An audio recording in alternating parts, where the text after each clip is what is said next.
Welcome to DMac SMaK for August 7th, 2025. Hope you're doing well.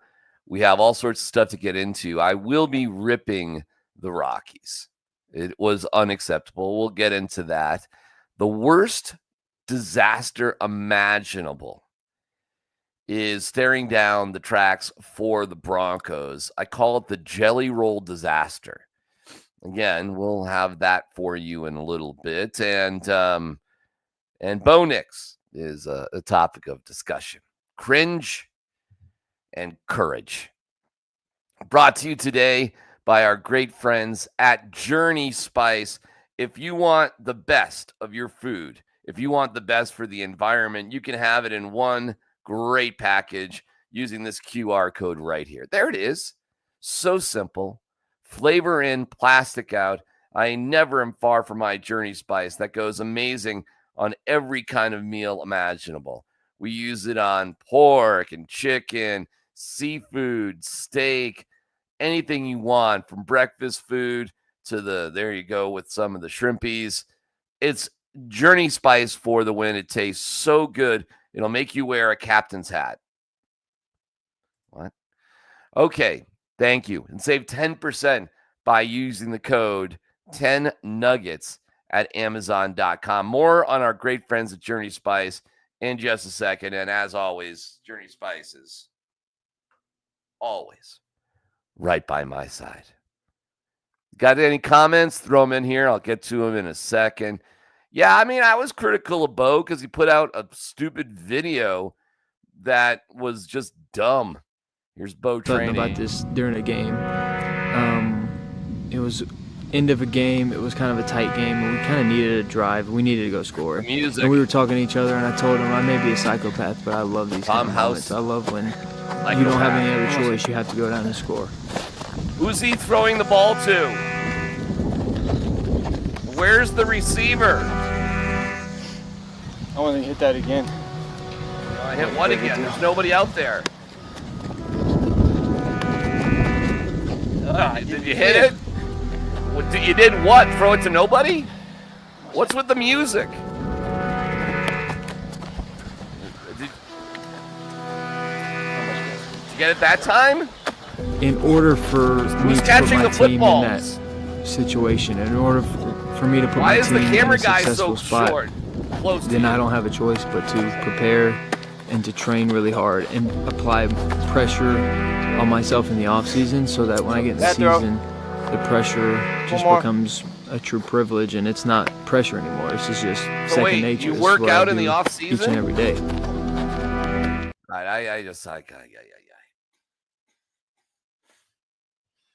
A professional athlete works out. Oh my God, I can't believe it.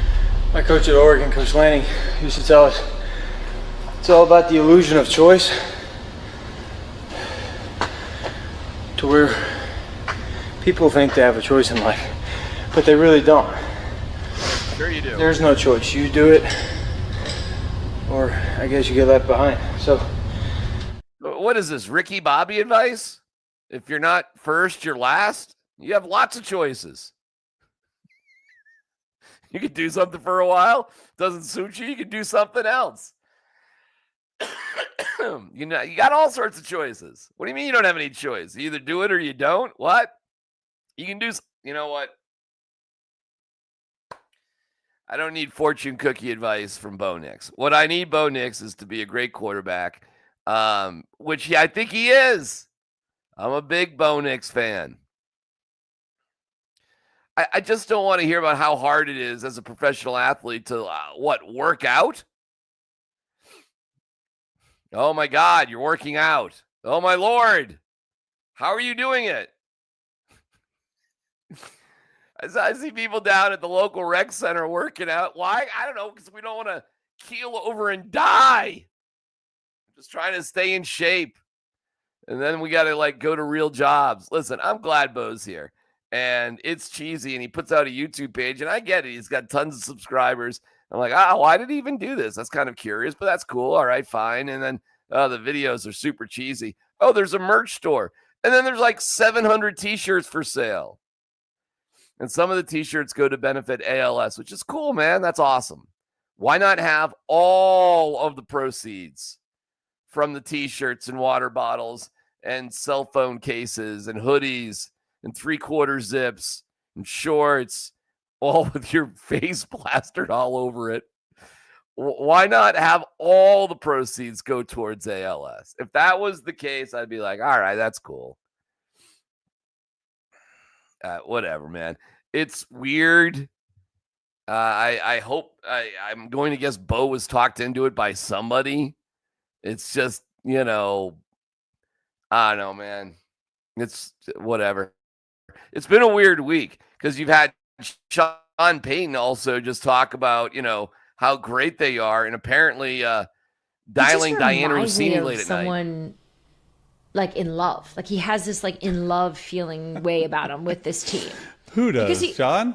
Yes. Yeah. He left me a voicemail this summer, and he didn't even say like, hi, hello. All he said was, I love my Q. Yeah. He's refreshed. That's weird.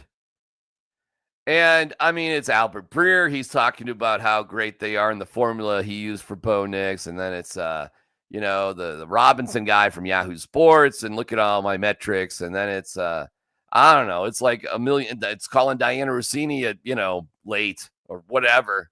I love my Q. Hang up. I don't know, man. I guess I'd rather just see the Broncos, who have a joint practice today with the Niners. I guess I'd just rather see him be a little bit more quiet and not be all latte'd up at this moment. It's probably not the biggest deal in the world, and it's a good thing to be confident. And yeah, okay, Sean Payton was right about Hackett. All of his criticisms. I mean, they lost against the Jets. I mean, that sucked. But, he was right. Hackett was a disaster. It was a bad football team. Russell Wilson took way too many sacks. And Sean Payton apparently is obsessed with sacks as a metric for success, and Bo just doesn't take many sacks. Bo's really, really good. And I've been a big fan of Bo Nix being on the Denver Broncos from the jump. You all know that. So this is not to be anti-Bo, but it's just like, you don't need this. And I'm a big, big, big fan of not doing things you don't have to do. Again, all right, so whatever. Sean wants to, crow about how amazing he was to pick Bo. I mean, I did think it was amazing. I was pumped that he picked Bo, but nobody loves talking about Sean more than Sean. He loves it. He loves breaking down his process, Canadian speak, for everybody. Like I said, the Broncos have a joint practice with the Niners today. Kyle Shanahan said he's not going to play his starters in the preseason game on Saturday. Sean Payton has said that he will, so he's going to play his guy. There's this feeling that, if I practice him a bunch, then I'm not going to play him in the game. We're playing guys in the game. Well, Kyle Shanahan's not, so I don't know. I don't know how much to put into the game on Saturday night, but I'd put a bunch into the practice today. I want to hear the results. We'll be reporting on it live from noon to 3. Tyler Columbus and Scott Hastings and myself, so on Altitude. So check that out. We have embedded reporters in Santa Clara.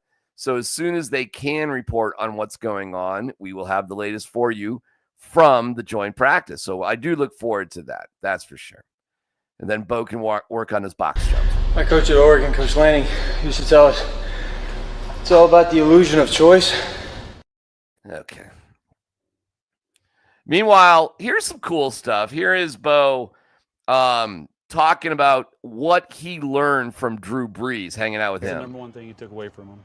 Well, he was so intentional. Like, okay, a guy like that, I go and hang out with him for a couple hours, a few days. I would understand if you didn't take time and you wanted to just get through it, get over it. I get it. You got a family, you got a lot, but he had lists of things that hey, this is what I think we should do. Let's talk about this. Let's go through this operation. Let's talk about your routine. This is what worked for me. And that's amazing. It was great. Just sitting down and having a few meals with him was the best part. Because you go out there and throw at some point. We all throw. That's not why you go and hang out with a guy like that. It's just the mental side. side of the game that just you can make strides in, and that's what speeds your growth up.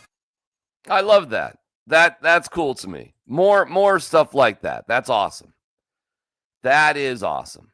And I think Bo's going to have a sensational year. And I think he's going to be here for a long time and make a lot of money and, learn more about life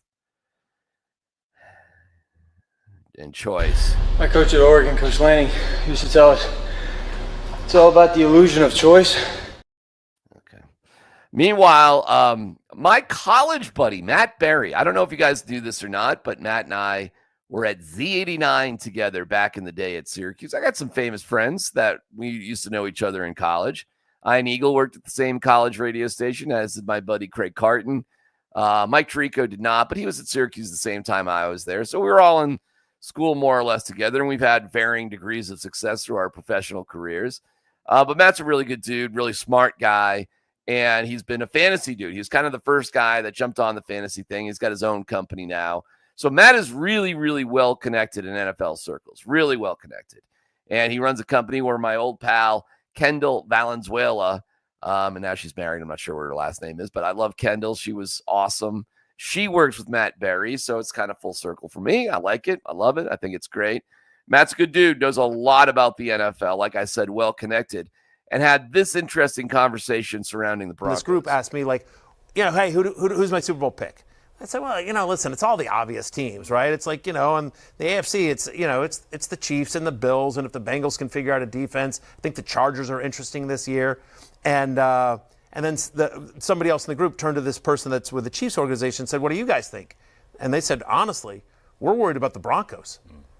He's like, and they were like, Bo Nix is for real, and that defense is amazing. It's a great defense. Like, we think the Broncos are real, and there was no disrespect to the Chargers. I don't want no bulletin board material. He wasn't saying anything bad about anyone else. He just merely said that in their division, like, they have a lot of respect for the Broncos in terms of that defense, and they think Bo Nix is legit. I love that. Thank you, Matt. That's awesome. Couldn't agree with you more. And that's why you can let other people speak for you. You can, because a lot of people are saying great things about the Broncos. You can put a lid on the stuff yourself and just prove it on the field. And I'm not telling anybody to shut up and shoot the ball and throw the football and hike a ball. I'm not telling people to do that. What I am saying is I'm just a pinch concerned about focus. That's all. Because we have not been hearing about, like, great offensive practices. Now, it could be that the Broncos defense is just so good that it's a disaster for the offense, or at least it's frustrating. And perhaps they go to San Fran, and that would be great, man. I want to hear that. I want to hear how the Broncos offense dominated the Niners defense today. I want to hear about how Bo Nix was ripping it up and doing whatever they wanted to do. That's what I want to hear. Because I'll tell you this. The nightmare of all nightmares could possibly be in week 1 against the Titans. A terrible team with a rookie quarterback who's about to go on the road for 10 days. Now, I do think the Broncos will destroy the Titans. But in my weird sense of paranoia, with nothing to lose, what a disaster it would be if a motivated Titans team that could bond together could figure out a way to beat the Broncos. I don't think it's going to happen. I'm definitely not predicting. There's just part of me that just feels like, man, I want to hear some good thing about our team. And then I came across this video. It's a little bit long, but it's Jelly Roll of all people.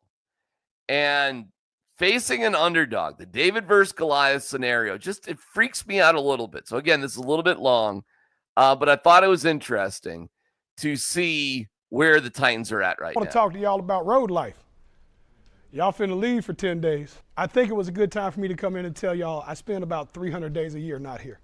Buses, planes, trains, automobiles, walking, you name it, we've done it. We've slept in vans.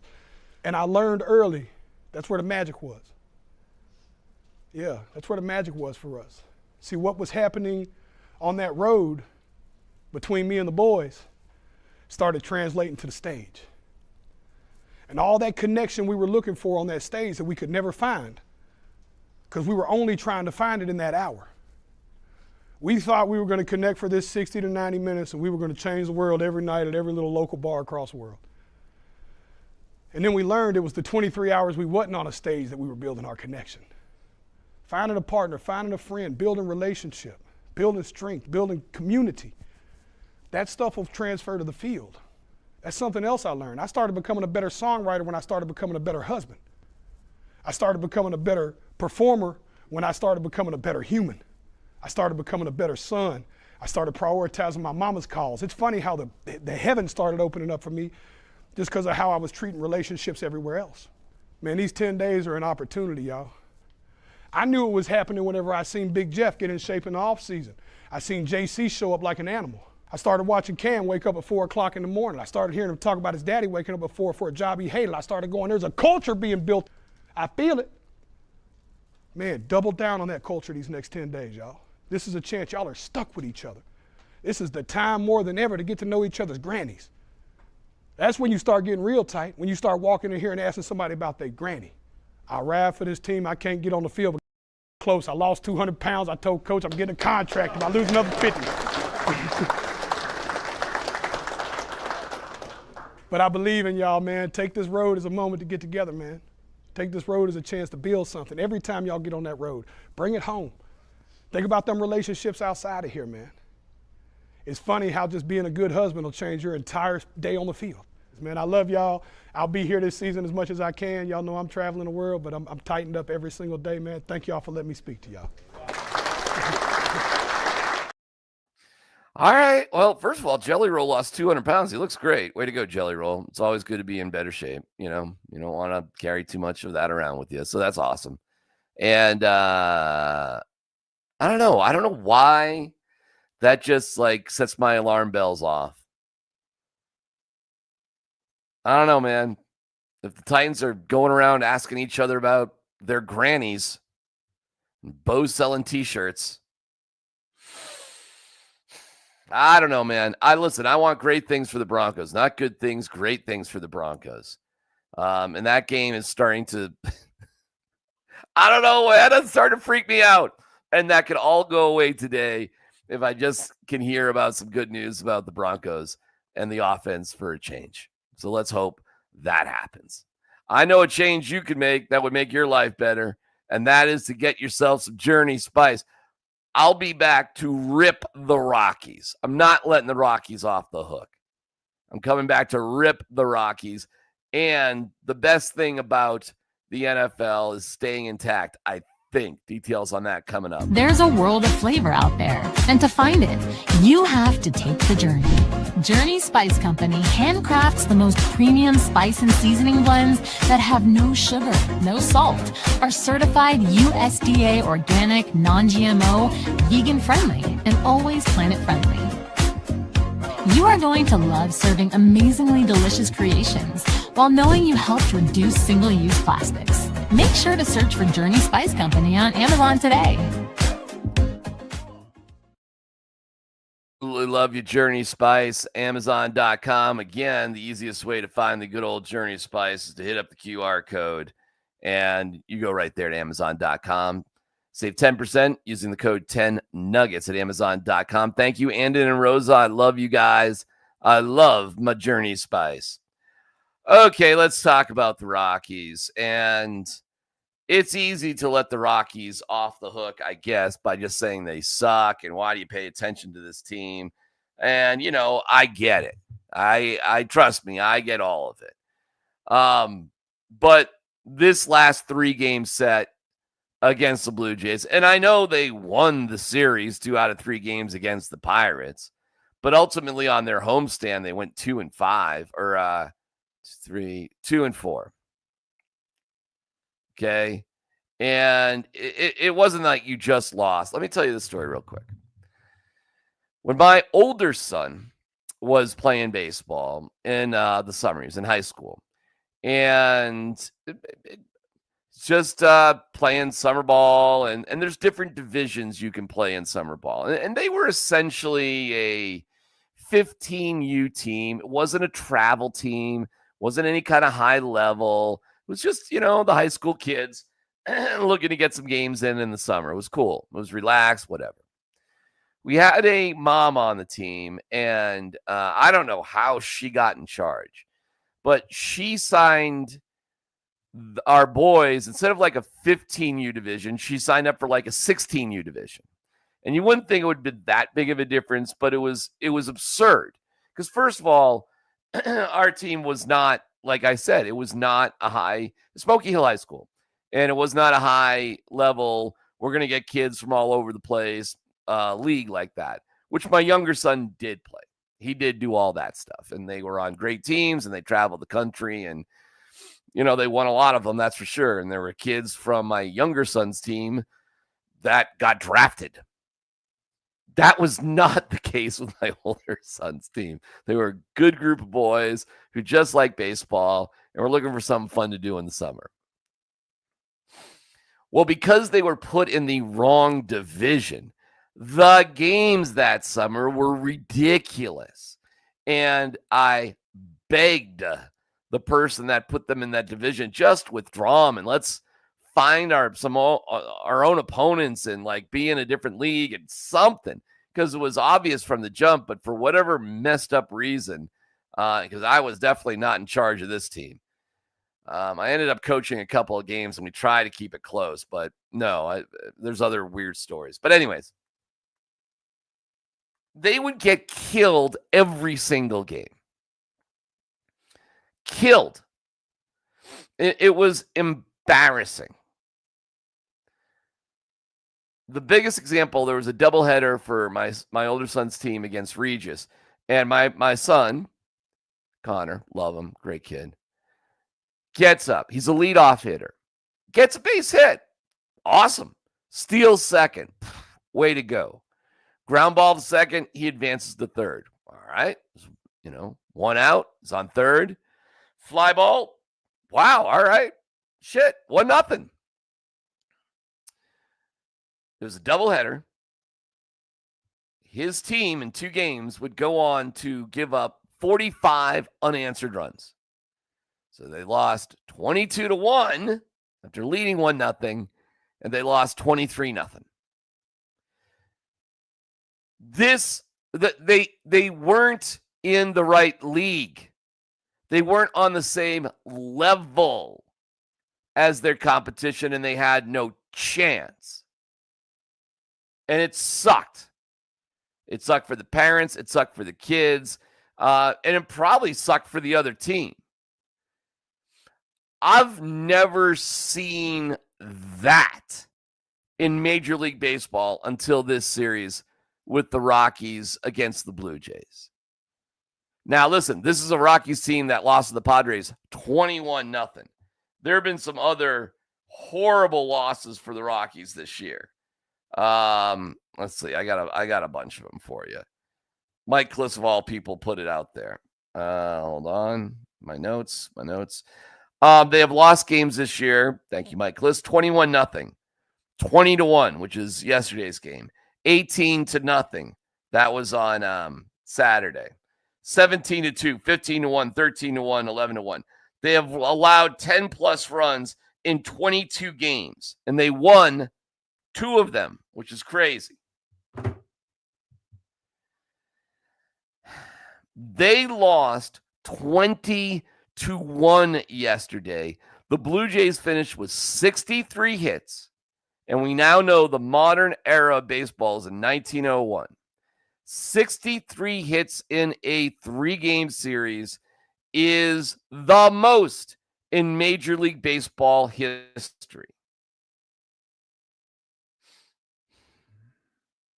The Blue Jays won 15-1 in the middle game, the opening of the series, 10-4, and then 20-1 is a franchise record for the Blue Jays.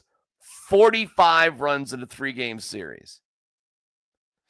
It's the 6th time in franchise history, 77, that they scored at least 20 runs. Kevin Gausman gets the win, pride of Grandview High School, lengthy MLB career. Really looking good these days. Way to go to Kevin. And I'm sure his family's super proud of him, as is the Grandview community. Scott Henry, my guy out there at Grandview Baseball. Averaging 20-plus hits a game in a 3-game series is pretty absurd. I don't think you can say anything else. The offense has been exceptional. Not only have the Rockies been completely outclassed and dominated, they've been made to look like my son's team in a different league than the teams they're playing in Major League Baseball. It's that humiliating. It's embarrassing. And when the Rockies put in Austin Nola, who should not even be on the team, we don't need 35-year-old catchers on the Rockies. And they put him in as a position player in the 8th inning when the score was 12-1. Why? They had really seriously run out of pitching.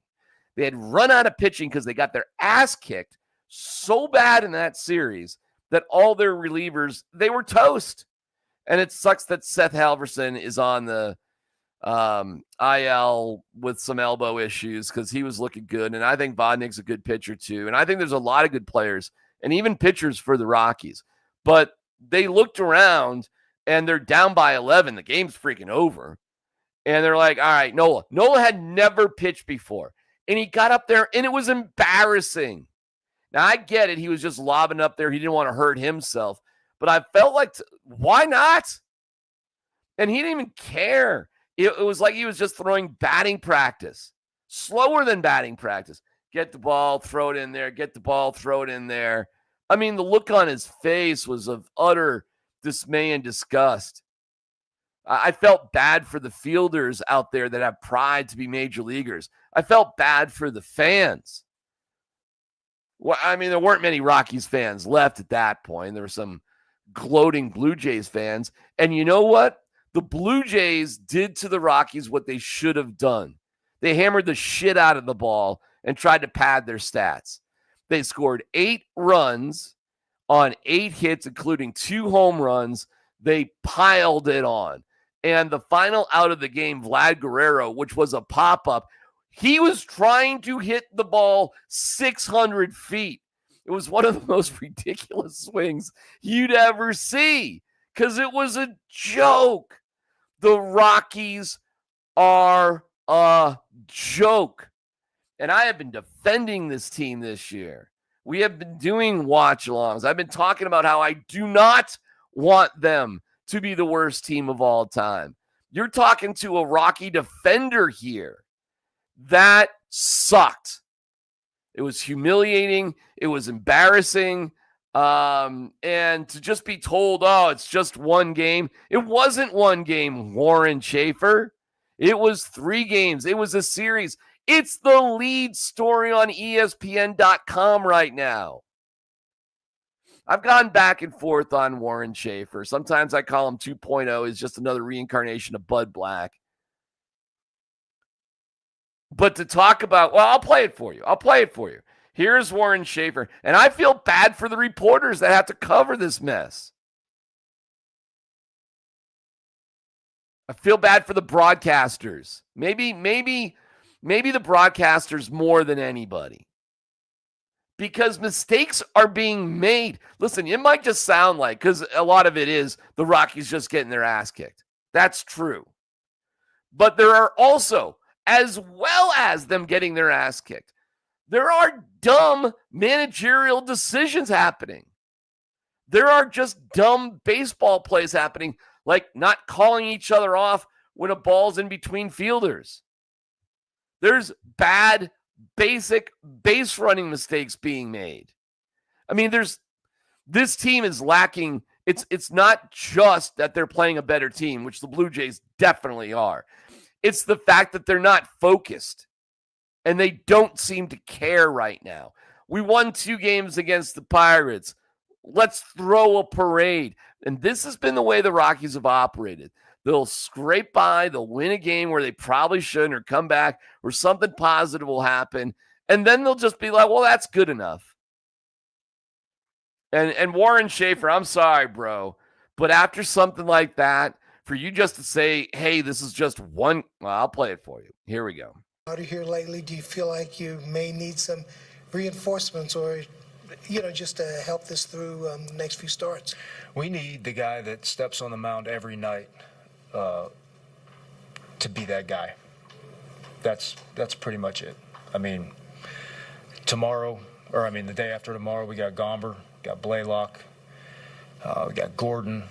Those guys just every night you toe the rubber and give us a chance to win, and that's what they're trying to do. And when reinforcements come, then it's their turn. But right now, it's the guys we've got, and I have confidence in them that every night they're going to give us a chance to win. We always ask after big losses like this, but you lost one in Baltimore, I think it was 18 runs or something like that, came back and played better. Do you feel like these guys will be resilient? Yes, they have been all year. It's one game. It's one series.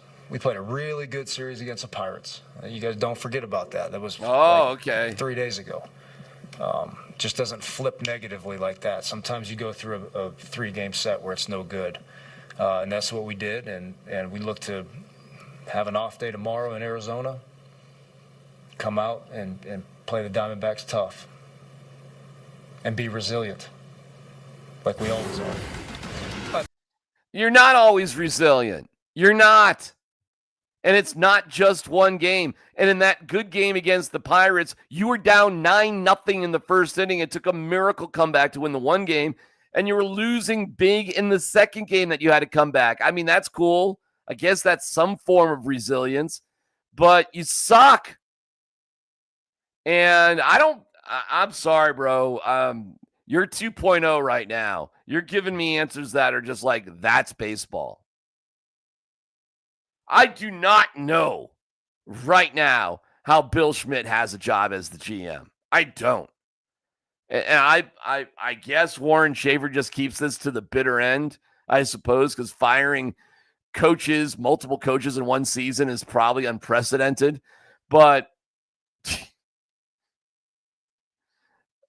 somebody over there needs to hold people accountable. It's just one game. It's not just one game. The Blue Jays are better. Fine. But you got yourself in a position where you felt the best option was to throw out Austin Nola to get the humiliation dug deeper. And I don't blame the Blue Jays for doing what they did. It's Major League Baseball. There's no mercy rules. There's no such thing as piling it on too much in Major League Baseball. If the Blue Jays could have scored 40, they would have. And should. This isn't a 15U team in a 16U division like my son had to go through. That is something that's like, okay, hold on. Pathetic. Pathetic.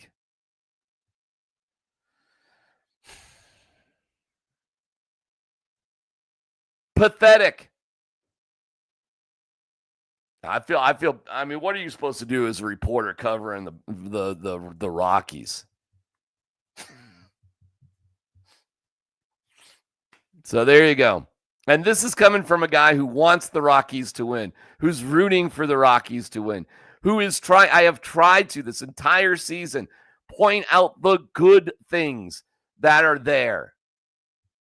And then this, I feel, frankly, as somebody who was sticking up for you, betrayed. I do.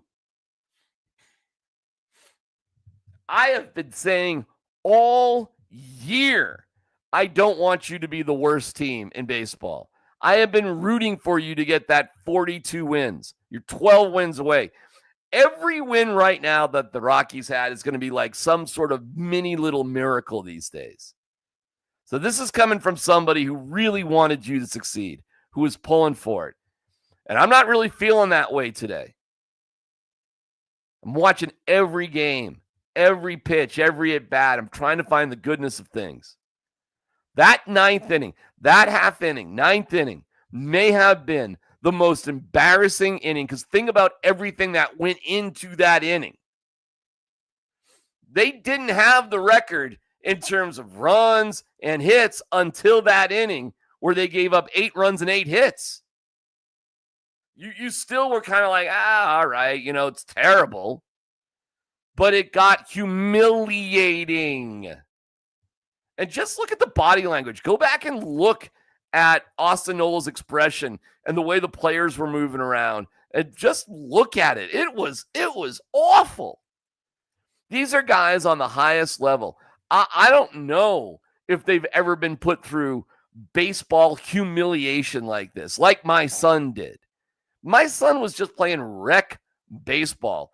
I'll tell you, it was funny. My younger son, who played D1, was on the UNC Bears. They got humiliated too. But I'll tell you this, man. He played on upper level teams. My younger son played with players who have been drafted, quite a few, which is amazing. Good for Colorado baseball.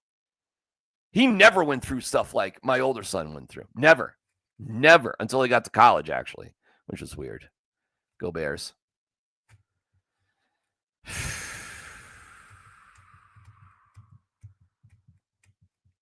All right. Look at the comments here. DMac, you know how he has a job. Same reason Bronny got drafted where he did, nepotism. Nothing good at 20th and flake. Feel bad for reporters. Maybe these reporters need to start asking actual tough questions, but again, they're all part of the problem on the payroll. Nah, that's not it. All right. I appreciate it. Thank you for the comments. Thank you for watching. I do have one other thing. I'm not going to leave in such a bad mood. The red zone survives. We had a funny debate on the radio that I didn't see coming. I didn't see it all because the red zone is so great. The concept that I don't like the red zone or I don't watch the red zone or the red zone's not that big of a deal to me was weird. But Tyler, Scott, and Andy all were like, yeah, red zone, not for me. And me and Dan Tanner were like, I'm sorry, what? Like the one thing about ESPN merging with the NFL, the biggest concern people had was like, what's going to happen with the red zone? Don't deny me my Scott Hansen. Roger Goodell clearing things up. Most popular elements of NFL programming has been Red Zone. It's a staple for NFL fans. What is that going to look like now under this new partnership? Well, that'll actually stay the same. It'll continue to be produced right here in this building. It will be the NFL Red Zone. I don't think fans will see any difference to that. Obviously, in the context of that, though, ESPN purchased the Red Zone name, and they will be able to utilize that for other sports, college football and other things. And I think that could be an exciting thing for our fans also to see a Red Zone maybe in college football or other sports. That's something that they now own and have the ability to do that. But as far as Red Zone, NFL Red Zone, there won't be any changes for our fans. Well, it's an absolute staple. That's good news. And expanding that, that's pretty fascinating.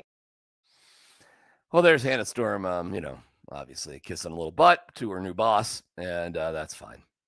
So good. No change in red zone. I love the red zone. I just assumed everybody loved the red zone. I do not know. When the Broncos are on, I'm just watching the Broncos. I do not red zone the Broncos. And I'm lucky enough, very lucky enough, to be able to cover the Broncos in person, have for many, many years. So, again, I'm not sitting on my couch every Sunday. But I'll tell you this, man, when I get a chance to sit on my couch and say the Broncos are playing on a Monday night or Sunday night, something like that, it is like the greatest joy in the world to just sit there for 7 straight hours with the red zone playing. I mean, it's unbelievable. And if you're lucky, there's an international game, there's red zone, and then the Sunday night game. And then maybe the Broncos play on, they have an off week or they're on Monday night or something like that.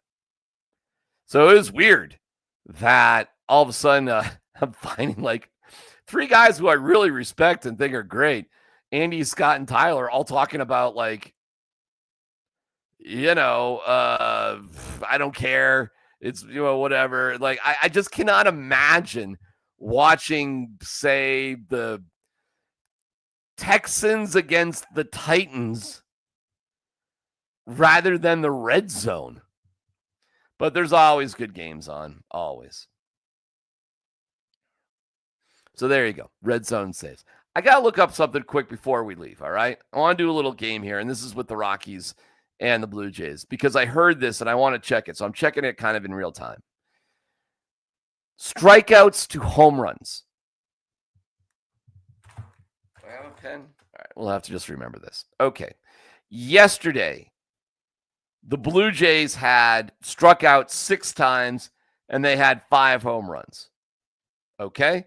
So let's call that 6-5. We'll do strikeouts first. 6-5. Okay, that was yesterday. On Tuesday, so 6-5, strikeouts are first. Okay, here we go. 6-5. 6 strikeouts, 5 home runs. On Tuesday, there were 4 strikeouts, so that's 10 strikeouts, and 5. That's 10-10. 10-10 strikeouts to home runs. All right. Let me go to Monday and see where we are. We're at 10-10 right now. Strikeouts first. Okay. And here's the Blue Jays won 15-1. They had, let's see here. Hold on. Sorry. 5 strikeouts and 3 home runs. Folks, the Blue Jays had 15 strikeouts and 13 home runs over 3 games.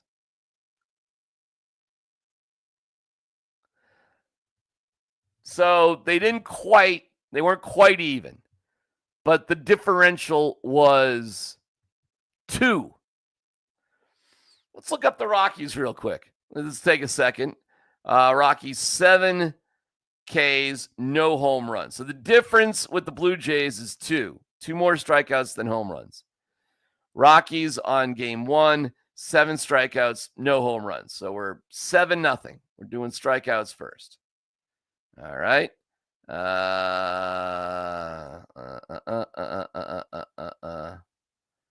Okay, we'll go Wednesday. That's fine. I know this is a little painful as I'm slow. How about doing some prep, DMac? Then they had 11 strikeouts and no home runs. That was yesterday. So that's 18-0. And let me go to Monday.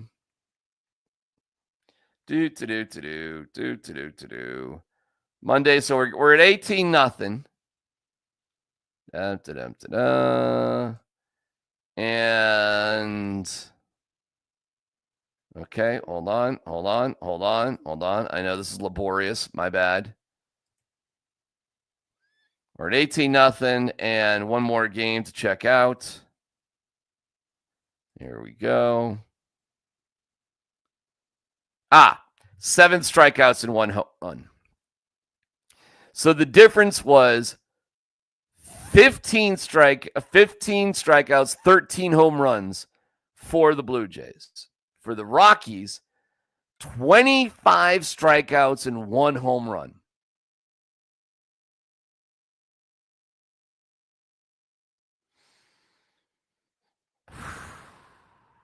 Thank you, Hunter Goodman.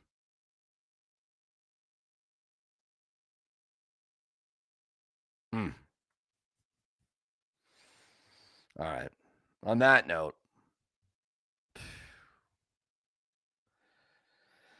I'm saying goodbye. I really appreciate you watching. Liking and subscribing is awesome. And DMac SMaK is every Monday and Thursday at 7:30 a.m., noon to 3, on with Tyler and Scott. And we'll be paying attention to the joint practices and looking forward to that. We return with training camp recap once the Broncos get back to town. So we're off on that for just a little bit with myself and Mike Sanford, but shall return next week. So make sure you like and subscribe for the best of Denver sports content to Altitude Sports Radio 92.5. We'll see you.